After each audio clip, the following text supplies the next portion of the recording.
Welcome to She Rebel Radio, a community-driven podcast dedicated to supporting women to unlearn conventional rules and create businesses of significance. Each season, She Rebel Radio brings you insights and advice from noteworthy women entrepreneurs who strive to create more meaning, impact, and purpose. Now here is your host, Lulu Minns. Welcome to episode 80 of She Rebel Radio, Feminine Masculine Balance with Jacqueline McLeod. Jacqueline is the author of The Feminine Masculine Balance, which introduces a paradigm shift that is a pathway to a more peaceful, progressive and nourished society. Prior to this, Jacqueline was a health professional and clinician until her lifelong passion for self-development led her to the studies of tarot, astrology, spirituality and alternative health. Her life purpose is to assist in achieving a balanced society by empowering the feminine in both women and men. Jacqueline's work is very aligned with the 24 Principles to Feminine Success course, which I've been teaching to women since 2016. And I know Jacqueline is very passionate about introducing the feminine way to men, in particular, as essential for their cultural, spiritual and emotional evolution. During this episode, as part of our retreat series, we dive ever deeper into the energy of the feminine. Jacqueline, it's amazing to have you here. How are you doing today, all the way in Australia? Oh, I'm very well, thanks. It's the end of my day, 6 p.m. And I've had my gorgeous little granddaughter playing with me all day. I just dropped her off, so that's the joy. Yeah, and I think you're our first guest from Australia on She Rebel Radio, so welcome. Oh, thank you. Yes, well, the time difference is always a bit of a challenge, isn't it? It is. I think I'm quite well rehearsed now when our morning is your evening, and that's the best time. That's it. Yes. For sure. So I'd love to dive in. You know, here at She Rebel Radio, we've definitely been celebrated and recognised for a whole dose of feminine perspective, largely due to feminine principles running throughout the content. And we've also been described as feminism, which isn't angry. I know you prefer the term womanism to feminism. Why is that? And what is the distinction for you?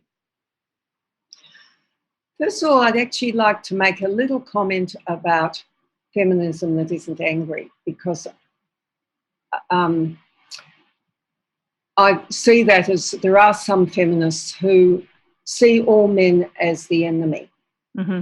And I don't agree with them, because the reality is that misogynists will never take any notice of women, but they may take notice of an enlightened man. And there are plenty of men who are enlightened and are in favour of gender equity or equality. So I understand why you call it, feminism that's not angry, because of that. I think it spoils things for women, and I think it spoils things for gender equity. Yeah. And as far as the definition, it's really a matter of semantics, but traditional feminists focused on gender equity or gender equality, and that is vital. It's really, really important, but it's focused on women. So that's womanism. But feminine energies can be expressed by any gender. And my idea of feminism, which is complementary to the other forms of feminism, it's not a substitute, is empowering the feminine in women and men and any other gender for that matter. Yeah. And that's the second principle or aspect to feminine masculine balance. The first one is that we all express feminine and masculine energies regardless of gender. The second one is that we need to value and respect the feminine equally to the masculine. And that's not happening in our society at this point in time. No, absolutely. It's not. And I think what's really important there, as you say, we need our male allies and advocates who, whether they're consciously aware of it or not, recognise the value of the feminine and what that brings to society. And we're massively out of balance and have been for quite some time. What is the man box, and why is dismantling patriarchy your purpose? And why should it be so many other people's purposes as well? Well, I suppose dismantling the patriarchy goes beyond the man box, because the patriarchy has been set up with very rigid rules and practices to keep everyone in their place. And I might go into how that developed later on. But one of the problems of the man box, of men being stuck in those masculine energies, is that it's bad for them as well. And in 2017, Harman, Barker and Harrison did a study on being a young man in the US, UK and Mexico. And there have been subsequent studies done in other countries, and they all report on these society-initiated rules, such as don't cry or openly express your emotions, except anger, don't show weakness or fear, demonstrate power and control, especially over women, be aggressive, dominant and protective, don't be like a woman, be heterosexual, be tough, athletic and strong, always show courage, make decisions, don't ask for help, and view women as property or objects. And the shame of this is boys' behaviour evolves from these perceptions, which they take into adult life, and it filters down and it's ingrained into everything from religions to corporations. Yeah. You can see it denigrates the feminine and makes the assumption that men must only express masculine energies, which is in that right-hand column of my table. And it's what I call the masculine trench. But as you've just already alluded to, men need to confidently express feminine energies too, and they're just really stuck. Yeah, and you know, in terms of my background, I quite often say that the misbalance of masculine energy and the highest value being placed on that in the criminal justice system, and the young men that I used to represent frequently and see this, coming through, and spent many years studying criminology and sociology, and the feminine is such a big answer for reintroducing this balance that we're talking about. And you mentioned the rigid rules and practices of patriarchy to keep everyone in their place. How has that manifested for women? Well, I think because women have been brought up in a patriarchal society, so that is the sort of the norm, in inverted commas. And so a lot of women sort of who go into, say, a corporate environment where it's very masculine dominated often say they feel betrayed because they can't actually express who they are. Yeah. And this is coming out more and more. Lately there's a new book called Belonging. And this is becoming quite a buzzword. But what they've found that there are 46%, I think, of men who also go to the workplace or out in the world who feel they can't express who they are. So it's just, and it's come from those very rigid energies of being stuck in that right-hand column, the trench that I call it. The masculine trench. The masculine trench. Now, maybe I could give you an idea of how I think, or one of the ways patriarchy developed. There are two main differences between women and men. In general, men are physically stronger and women can give birth. And there's no doubt that most men are significantly physically stronger than women. I mean, you only have to go to the gym to find that out. Yeah. And all that, though that has value at times, historically men have unfortunately used that superior physical strength in thoroughly irresponsible ways. And, of course, destructive wars and high levels of domestic violence in particular. And, of course, it's still happening. But historically, when society moved to patrilineal inheritance, that's inheriting through the masculine line, to be sure they knew who their children were, men had to control women's sexuality. And, of course, to do that, they controlled their lives. Yeah. Now, control is a masculine energy. And when it's used appropriately, it's of value because you need to control your own life, not other people. Yeah. Right? So control is a masculine. But for millennia, men have controlled women through intimidation and threat of physical violence. Yeah. Then they expanded the fact that they have superior physical strength to the ridiculous notion that they're superior in all things.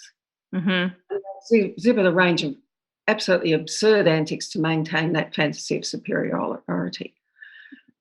And I also want to add that people will say, well, women are violent too. Yes, but violence is a masculine expression, an expression of masculine energies, regardless of gender. Yeah. So it's a masculine-dominated expression. Mm-hmm. Absolutely. But I think what's important there as well that you said, control being a masculine principle, and it is in my feminine principles course as well, is that it's important to recognise whilst, that misbalance of masculine energy, has the effect that it has, which is not positive, that there are aspects of that which is needed, right? We do need to control some aspects within our lives, as you said, in our personal lives for ourselves, not of other people. Sure. And all the energies are not good or bad. They just need to be used appropriately. Yeah, and in balance. Them are bad and in balance. Mind you, the patriarchy has defined certain energies as good or bad because they are hierarchical, and hierarchy is a masculine energy. Mm-hmm. So they'll say strength is good and weakness is bad. No, it's not. There are times when it's appropriate to be weak, and that's not bad. But that mentality is strength is good, weakness is bad. And weakness is feminine. Yeah, in a similar sense of, effort is that strength, putting the effort in, whereas we actually need to balance it with the ease, which I call a feminine principle, the ease, and the masculine principle, effort, and having that equilibrium in the middle. Mm. So the repression of women, I've often said, equals the repression of that feminine-based energy. And when we talk about the masculine and feminine, what we're talking about, which I think we've made quite clear already, is energy and not gender. But people can find that quite hard to wrap their head around. It probably depends where they are in their journey and consciousness and all of that kind of stuff. How do you find that easiest to explain and help people understand? Well, I actually have found when I wrote the book, I labelled the table. I really struggled with what word to use for the blend of the feminine and masculine. Mm-hmm. And I actually put principles in because it was sort of a fairly neutral thing. Yeah. But I hardly ever use that term anymore. I actually use the terms energy, attributes, and qualities, depending on the person to whom I'm speaking, because some people don't quite get it. But gender is fundamentally a physical thing. Sure, there's non-physical with it, but clearly energies or qualities or attributes are non-physical. So gender is, the human body plus your hormones plus the expression and so forth. And of course, it merges into the other thing, because we're never just a human body, we're mind, body, spirit. Yeah. But gender is the identity, which, again, if you look at my table, the masculine body is in the masculine, the feminine body is in the feminine, but there are a whole lot of shades of grey in between, many different genders being identified in between that. Yeah. Because there's actually a continuum from one side, one polarity, to the other. It's not a matter of being either masculine or feminine. It's kind of like a pendulum, isn't it, in terms of swinging? It's kind of a pendulum, yes, or in expression. Sure. And you said, I love that in terms of energy, attributes and qualities. And I love how, we've only connected in the last, couple of weeks following a She Rebel roundtable, and we both initially with the word principles, because it's quite neutral. You mentioned about the people that don't quite get it, which I have also, encountered this past 5 or 6 years. Should we bother trying to explain it to the people that don't quite get it? Oh, look, I think it's better for them to just learn through example and immersion and sort of subtle. I mean, there are some people who are really prejudiced against anything esoteric or non-physical, and you just got to let them die out. But most people tend to be open to this sort of thing if you're patient and just give them time to get the idea. It's not a matter of forcing it on them. It's a matter of talking about it. If they resist, forget about it, and then maybe introduce it again later or whatever. It's going to be a gradual process. Because after all, the patriarchy's been around for at least 6,000, maybe 12,000 years. It's not going to change overnight. Yeah.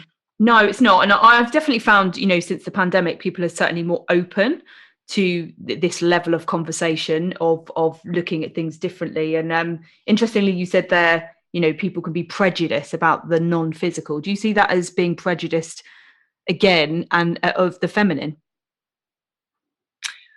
No, I think it's, I've never really thought of it as being prejudiced against the feminine. I think it's more, well, I think it does come from the patriarchy, because the patriarchy is very much stuck in the physical. Yeah, the outer world, not the... So in that sense, because of that sort of rational, logical, have to prove everything aspect of it. Yeah, I think it probably, a lot of it comes from religion, and religions had to control, and they're monotheistic, usually with a male god, and they were set up. I mean, I don't think Jesus was like this, say, for instance, if you take the Christian religion, but the people who set up the religion as opposed to philosophy set up all these rules and practices to control people. So in that sense, it's masculine. Mm-hmm. But actually, the interesting thing is the masculine, if we talk about the symbols, the masculine is linear, so it's a straight line. It's beginning, middle, and end. Mm-hmm. And that's what religion thinks, that life is just beginning, middle, and end, and that's it. There's nothing more to it. The feminine is, and it's one-dimensional, right? The feminine is two-dimensional. It's a circle. Yeah. And so it's continuous, but it also can turn back on itself, which the masculine can't. So it's reflective, it's holistic, it's inclusive. But actually, if you join the masculine straight line with the feminine circle, you get a spiral. And that's three-dimensional, and it represents complexity, movement, change, evolution. And it can represent lifetimes, or it can represent years, because you're going through a cycle, but you're moving on. So as you move on, things do change, but you're still coming back to the place having moved from the previous cycle. Mm-hmm. So, yeah, and we embody that as women, don't we, with the cycles, our menstrual cycles, etc., which is a really good, representation in terms of that cyclical circle, right. Feminine energy. That's right. Yeah. So in that sense, yes, I guess the masculine is much more stuck in the physical. Yeah, and that outer world and that need to measure, and I quite often, call it. There's a certain degree of arrogance with that. Of if we can't measure it and control it, and see the beginning, the middle, and the end, then it doesn't necessarily exist.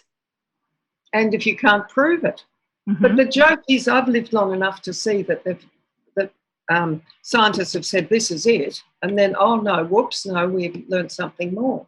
And most scientists now are open to that, to realising that they don't know it all. But when I was young, the way I was taught science was very, this is the way it is, and those are the rules, and there's nothing else. Yes, it's. Yeah, and we can collect any, amount of evidence to support a particular argument, can't we? And I know, I at school used to get myself into trouble quite a lot in terms of religious studies because of my various opinions on that. And ironically, I always got my highest grades as well in terms of religion and spirituality. So I definitely had a depth of understanding. But, what really was missing for me was that real feminine female narrative. Even though I couldn't articulate that at the time, it just didn't fit. And I saw the control that came with it. But it's interesting, is it? Even as children, you kind of know something deep down and intuitively and reject that. But I love that one of your chapters in the book is, I think, religions created by men for men, or something along those lines. Yeah, yes. And I have to say, a man on LinkedIn corrected me and said heterosexual men, and he's quite right. He absolutely, yeah, it's got to fit the stereotype, hasn't it? Definitely. So how did your purpose unfold from being a healthcare professional, a clinician, maybe more science-based, to your journey into discovering or deepening your connection, with the feminine and, tarot, astrology, all of that amazing stuff? Well, it's sort of interesting. I went to an all-girls school, and the same school all my life, an all-girls school. And then I went on to study dentistry. So, yes, I put up with prejudice, but it was sort of the way things were in those days. Yeah. And then while I was studying, yes, I could tell you some pretty interesting stories of things that happened there. But when I graduated, I actually didn't want to sort of climb any corporate academic level. I just went out as a dentist treating people. So, and then I did a specialty in children's dentistry. So it sort of worked that I could be a woman, even though there were very few women in those days when I first started studying dentistry. Mm-hmm. And then, yes, and then later on I studied astrology and tarot, and that's when I learned about the feminine. So, you know, when I graduated from dentistry, I just thought, well, what you lose on the swings, you make up on the merry-go-round. Some patients were prejudiced against me, but some were prejudiced in favour of me, and I just sort of went along with that. But it was studying astrology and tarot that I realised more about feminine and masculine energies. Yeah. Mm-hmm. So. Yeah, that makes sense. Is that something that you kind of always, you know, even when you were a child before you studied dentistry and stuff, had a vague interest in, and kind of like the moon and astrology and all of that stuff? No, I probably came from it more from a psychological point of view, because the fascinating thing about being a dentist is it's a very good psychological study. People come into a fixed environment and behave very differently. And to be perfectly honest, I was probably more interested in the people than their teeth, although I was quite capable of doing that work.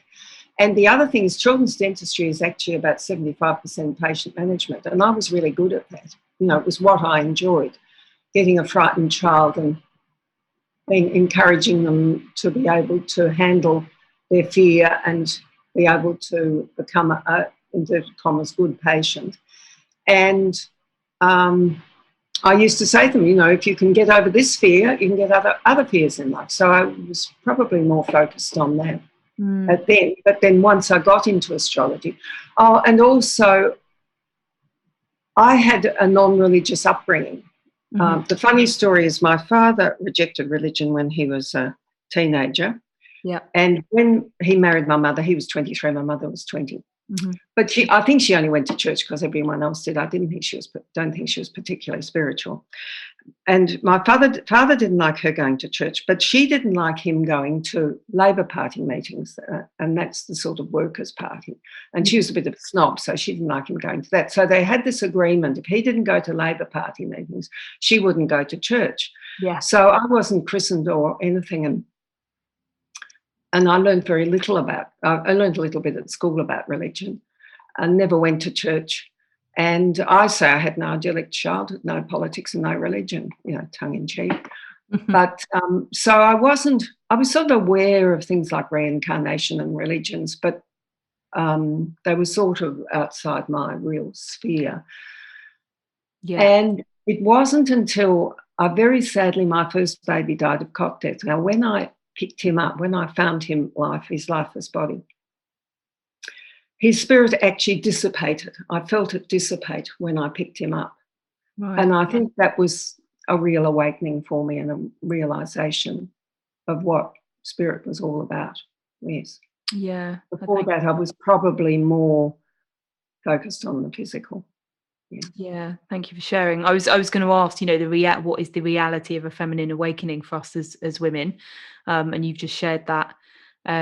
You know, your experience there, and I know for me, you know, it's been that, you know, that awareness. I feel like it was always kind of there as a child. Again, I was brought up as non-religious, although I think we had we definitely had priests in the family historically, but you know, had a real shift out of that. And I think my great grandfather lost his religion before he passed. But and I know that feminine connection, yoga's been a massive part of that for me after leaving my corporate, you know, criminal defence job, which I was far more interested in the people like you. That's why I did you know, the day-to-day job. But I know that feminine awakening's been both magical and at times really difficult to articulate in a world that is dominated by masculine energy and principles.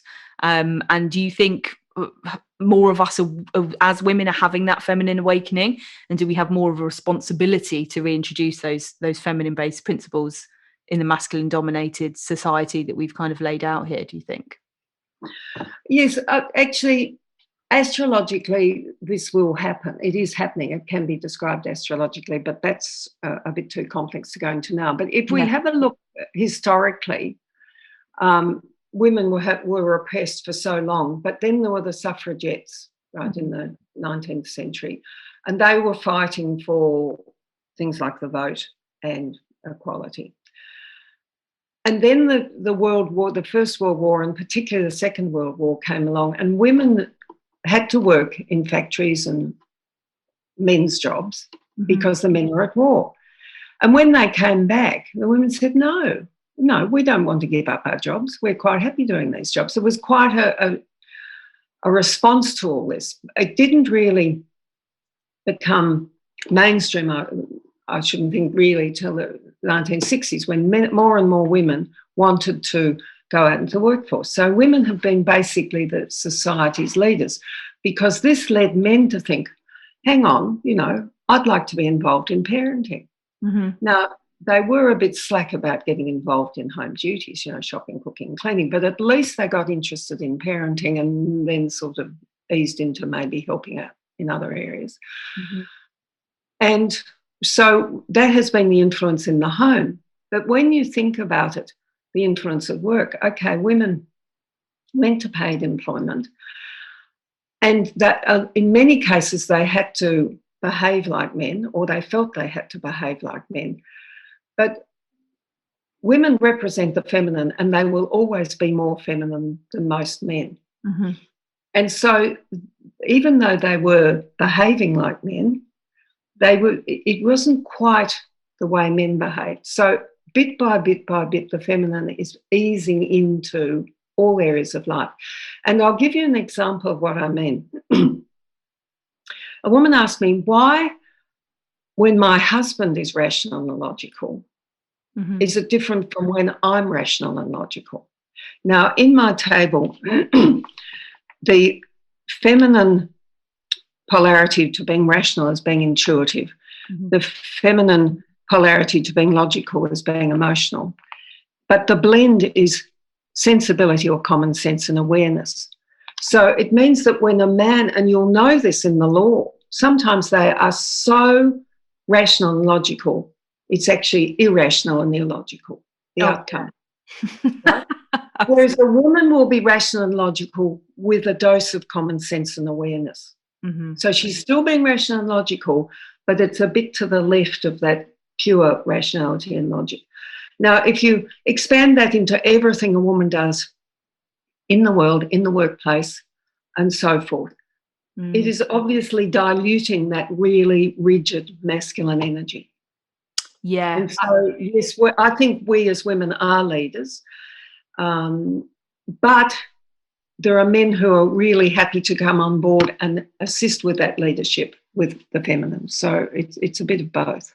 Yeah, and I know when we were initially chatting, about doing a podcast, etc., I was saying to you in terms of when I was in the legal profession, and still am like so led by intuition, and but it wasn't really something again that I could articulate at the time. But just reading situations and really clients feeling that safety and security that my advice didn't always follow the logical linear pattern. Whilst that was there, it was a real intuitive hit and nudge with that emotional awareness of where they were and what they actually needed at that particular moment in time. And that was definitely a massive strength. But again, it's just unfortunate, isn't it? Because we live in that world that values the masculine. It wasn't anything I was ever told at school of, oh, what an amazing skill set you have in terms of your intuition and, and how you can help support people with what they need. So, but it is definitely filtering through for sure. So you've talked about your table. And when I was a child. Yeah, no, you go. Yes. I was just going to say, when I was a child, people were very derisive of women's intuition. I mean, the joke was men had gut feelings, but, it was very derided. So things have moved on a lot. Yeah. What kind of things were said when you were growing up about that kind of stuff?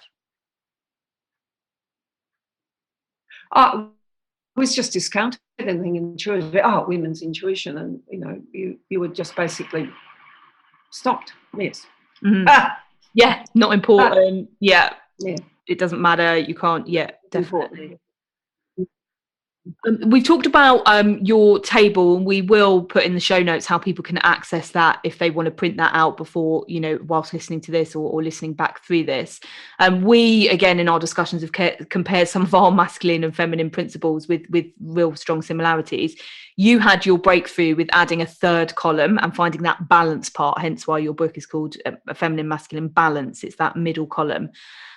We'd love to, hear more about that. And you've already given us an example of how that middle balance part plays out. But yeah, how did that kind of unfold, and why is that so important? Well, what happened was in 2004, I was looking at that 2-column table. Mm-hmm. And it was then that I realised that the feminine needed to be empowered to the level of the masculine. Mm-hmm. And I started developing a course empowering the feminine. But it didn't get off the ground, and life got in the way and all sorts of other things happened. And then in 2014, I was looking at the table and I thought, I wonder what would happen if you put a centre column in the table, which I did. And what it does then is it blends the feminine with the masculine, and it brings a more balanced approach to relationships and attitudes in all areas of life. Yeah. And it actually finishes up resulting in a much more peaceful, abundant, healthier and safer world, really. Because when there's a lineup of masculine energies, that leads to violence, poverty, inequality and toxic relationships. And we could discuss how that happens. Mm-hmm. But when there's feminine, masculine balance, we can resolve conflict peacefully, and as well, just all sorts of things get sorted out. I've written about all that in the book, yeah. But to give you some examples, competition's masculine, amenability is feminine, and collaboration is the blend.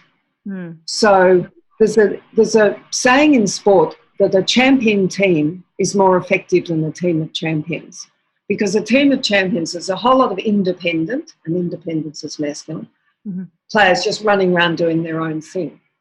Whereas a champion team, the players are collaborating with one another.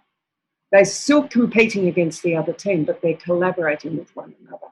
Mm-hmm. And, of course, that team thing occurs in the workplace as well. It's not just in sport. So that's an example of it. Yeah.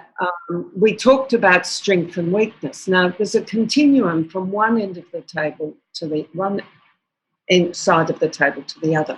The table has lines and numbers simply for ease of reading and discussion. But if you just have a look along that continuum,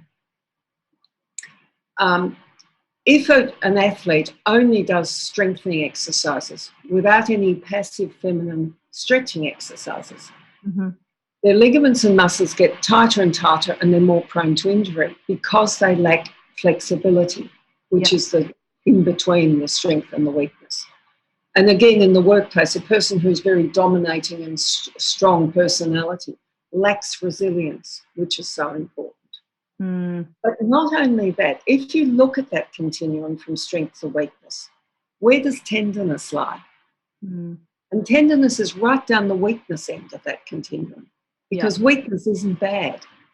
And it's completely inappropriate for a big macho male to show his physical strength on a newborn baby. And how many macho males have trouble expressing that tenderness? Yeah, These are and Dale Spender it was the late 70s, early 80s, wrote about man-made language. Well, there's not only this man-made language, but there's also this meanings put into words that are very masculine focused. And we need to change that, as strength being good and weakness being bad, because they're not. And another example is independence is, inverted commas, good. Dependence is supposed to be bad. But the reality is nobody's independent. I mean, do you prepare your own food? Do you make the fabric and, make your own clothes? Do you build your own house? We're all interdependent, which is that blend between independence and dependence. So we're very dependent on people, and that finishes up as being interdependent. Yeah, absolutely. And it's, I love, as I said, when I created my 24 Principles to Feminine Success, yoga taught me so much, in terms of, the strength and the weakness, for example, or the effort and the ease, finding that balance point. If you put in too much effort, you're going to cause yourself an injury. So it's really finding that, how to couple it with the ease, which I was going to ask you, in terms of my experience with this more feminine awakening and training women and taking them through this process and having that myself, there could be this real rejection of more masculine based principles and ending up in a bit of a war with it, of realizing, because, when we discover this and realize it, we can see, God, everything that's wrong with the world is this misbalance of masculine energy. And, we need to empower and invite the feminine back in. What would your advice be for anyone who's kind of, found themselves in that position? At work where it's very masculine dominated. I think probably sometimes you just have to change jobs because they'll wake up eventually if nobody wants to work for them. But before going that far, I think sometimes with these very rigid masculine people, you need to find out what's driving them. And for instance, if it's success, you can easily show them that collaboration, they're going to be much more successful if they collaborate than if they're working independently. Yeah, and I think that really is starting to come through, in terms of that, the vast majority, not all, but, listeners of She Rebel Radio tend to have left those environments because, they're finding it quite impossible to, have that feminine expression, that authentic expression, although that is changing and, the world is becoming more aware of that. But what would you say to, women, for example, in particular, who with this discovery then reject all the masculine stuff? Because that's what I mean. That's what I think happened. The pendulum swung too much to the other side. Yeah. Okay. I think that what they've got to understand is that all these energies, as I said before, are neither good nor bad. They need to be expressed appropriately, and so they're actually neutral. They're not good or bad. But they're very useful if they're expressed appropriately. And when masculine energies are expressed in a balanced way, the contribution to society is invaluable.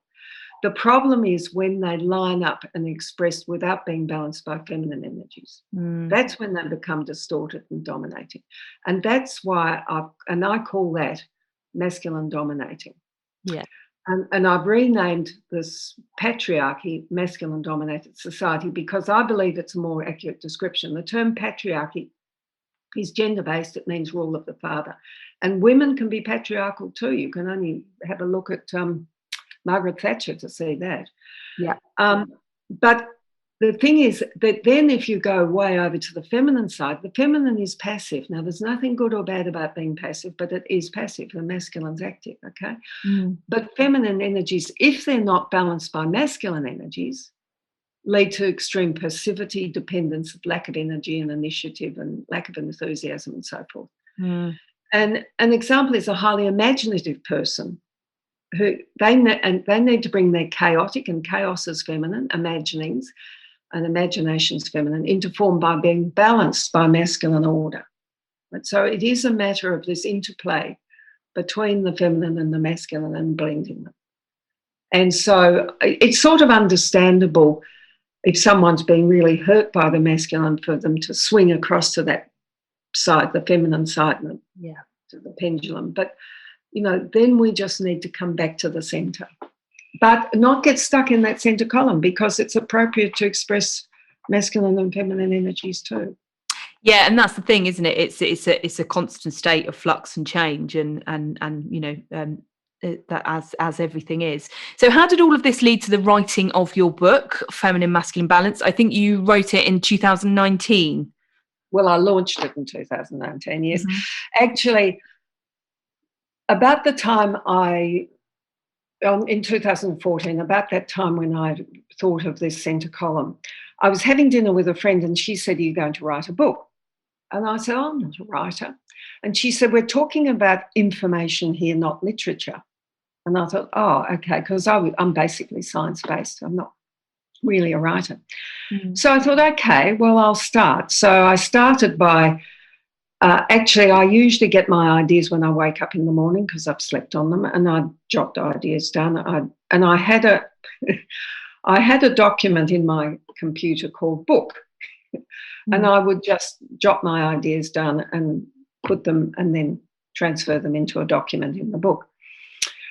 And so it just gradually evolved until 2017. I thought, look, am I going to do this or not? And I got a wonderful astrologer friend who sadly since died, but he did a chart for me. I said, look, I just don't even know whether I should write this book, and I don't know whether and he had a look at my writing, said it's fine. And he did a chart, and he uses all the asteroids as well. He does the most amazing charts. They're full of asteroids and everything. And it was definitely I had to do it. And so I went ahead with it. So then I Googled how to write a book because I had all these ideas, but I knew I didn't really know how to put it together. Anyway, I eventually got onto this publisher who now doesn't exist anymore, called Book in a Box, and they assisted me in writing the book.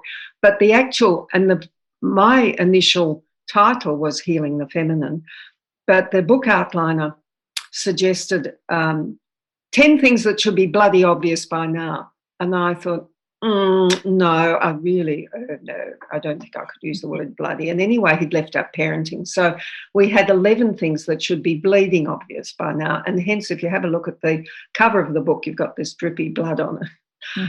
And the cover was actually a copy of a triptych I'd done, the actual colours, because I do a bit of painting as well. Anyway, but during that process, Time's Up and all sorts of other things happened. Me Too, all that sort of thing happened. And I realised I could actually be more specific about the title. And also a friend read the book and said, look, I like the book, but I don't like the title. And I said, well, I didn't either. And then all of a sudden, intuitively, I got this feminine, masculine balance thing. It was probably already through the book, but I want that to become a household phrase. And I thought, okay, I can actually put it on the title of the book, not just have it within the contents. Yeah, it sounds like the world became a little bit more ready for it, and it is. Yes, definitely more ready for it, and for this phrase. So that's how it all happened. Yeah, incredible. So how can we support you with the book, Feminine Masculine Balance?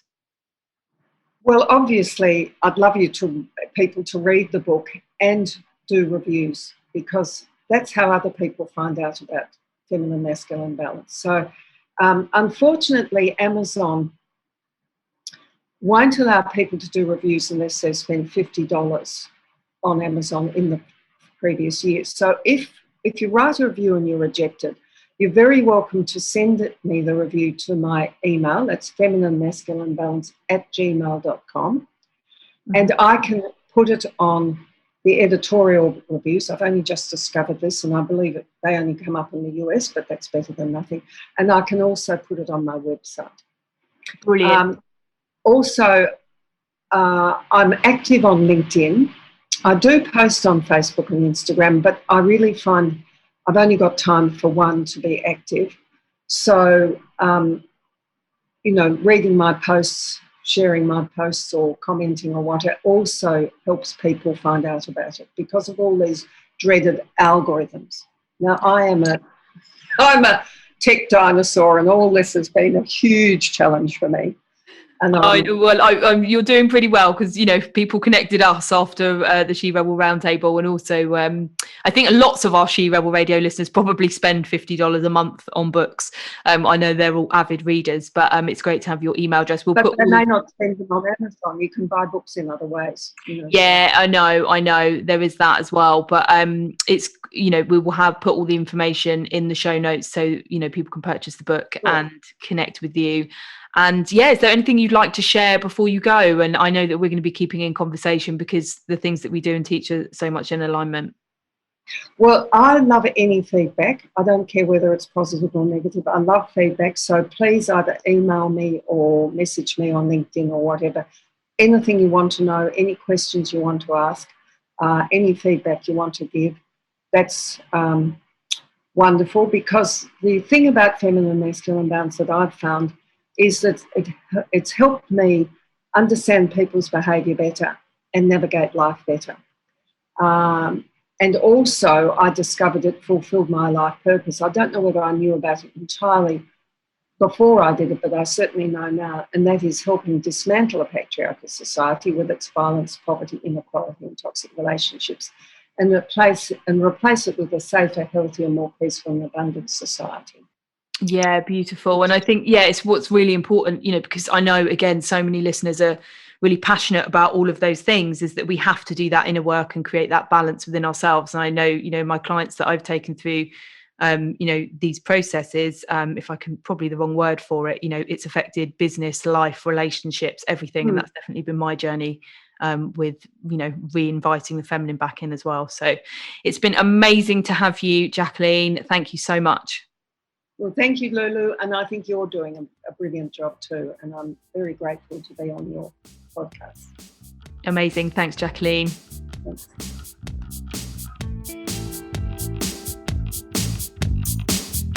Thanks for listening to She Rebel Radio, the podcast for women unlearning conventional rules and creating their businesses of significance. She Rebel Radio is executive produced by award-winning coach and advocate Lulu Minns. If you enjoyed this episode, make sure to hit subscribe. And if you're feeling social, find Lulu Minns and the She Rebel Radio community using the links below.